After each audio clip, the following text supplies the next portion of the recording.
A few things we learned from the South Carolina Republican primary. Once you have a last name that is considered political poison, it makes no difference which family members you put on stage because you will still lose.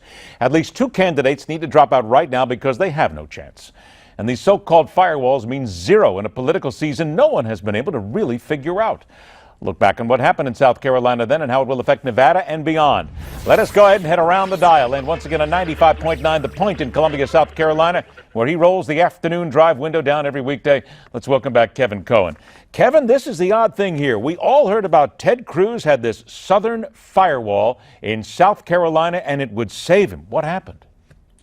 I don't think he had a poor performance, Ed, but I don't think it was obviously anything that to write home about. I don't think there were that many surprises in what happened Saturday night here in the Palmetto State. I mean, Trump did what he was supposed to do, and then you knew it was going to be Cruz and probably Rubio. I think Rubio's thrilled to have bounced back the way he did after New Hampshire. And yeah, I think you're right that Cruz was hoping for a distance between he and Rubio. He obviously didn't get that, finishing a very distant third behind Trump. So I think what you're rolling into here is you still have a three-man race heading into Super Tuesday after Nevada and all, but I really believe that what you said moments ago is correct. This needs to be a three-person race, and they need to get the rest out of the field. Now, we've had some people on this show say that John Kasich is going to stay in it as long as he can because he wants to be vice president. He at least wants to try and get to that possible appointment and get to Ohio. Dr. Ben Carson, I've interviewed him before. He's a very nice man. He's a wonderful surgeon. But let's be very honest here. If, Kevin, there are Republicans out there who want to defeat Donald Trump, Trump people will rail at this, but let's be honest. If you want to beat him, you've got to get these people out of here. Because if you look at it, 60-70% of the people didn't vote for Donald Trump in South Carolina. They've got to coalesce or they're going to fail.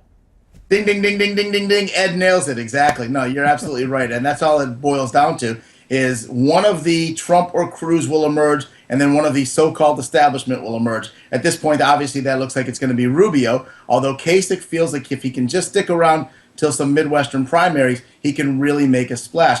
I don't see that happening unless there's a lot of dollars that we don't know about coming in for him. But you're right, Dr. Carson, great guy. He'll make a wonderful Surgeon General, but it's time for him to call it a career when it comes to running for president. And it's time to clear the air and let's narrow this field down, get some good debates, and let's see who's going to win. I want to get back to Cruz and something else here for a moment. He did win the voters who called themselves very conservative, 35% to Trump's 29, Rubio 19. But the voters who ID'd themselves as somewhat conservative, Trump won 35, Rubio 25, and Cruz 17. Wait a minute, Kevin. We always hear that evangelicals are on the side of Ted Cruz, and he speaks exactly to them. So why did they abandon him? This is a bizarro election. I mean, if you look at Donald Trump and you think that Donald Trump going into this thing, Ed, was going to have a chance with evangelicals, I would have bet my 2 Corinthians against that. I would have had no possible way that was going to happen. So I really will tell you that nothing is right when it comes to what we usually look at here. Trump is blowing out so many stereotypes when it comes to what we've been accustomed to over the years. It's just a different world this time. But do we need to, and again, the Trump people are going to rail at us for this, and I'm going to get some nasty tweets. It happens every single time you say anything negative about the Donald. But the fact is, he is still not a surefire lock to be the GOP nominee, because if you look, a lot of the polls show he is nobody's second choice. That speaks volumes. He has got to stay ahead. He's got to continue burying people, or he's going to lose this, maybe by Super Tuesday. If I'm Donald Trump, I'm donating money to John Kasich and to Ben Carson to keep them in the race, because the longer they stay in the race, the longer, even if it's 7% here, 8% there, the longer that keeps Donald Trump from pulling away from the field and it allows Donald Trump to pull away from the field. What he has to hope for is that these guys stay in the race. The moment it becomes two less candidates, and it's just Rubio on that establishment side, that's when he really needs to worry about Rubio. So he wants a bigger field, and as long as Trump has that, he will control this thing. Until that happens, though, I still think Rubio is the guy that can beat him. Come on, Trump supporters. Have your guy be challenged. That's what it's all about. Nothing's easy. That's why this is American politics. So don't take it personally. We got a long way to go. And by the way, Kevin, maybe I'll retweet and send you some of those tweets when they come around, because, boy, they're entertaining.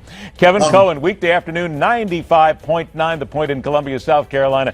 Kevin, always a pleasure. Thanks so much for joining us. And we do, by the way, still want you to go ahead. You can still send me those tweets and all those at the Hardline, and don't worry about it. We'll continue to talk about it right here. Rock on, true believers. Thanks for joining us. See you tomorrow night right back here on the Hardline.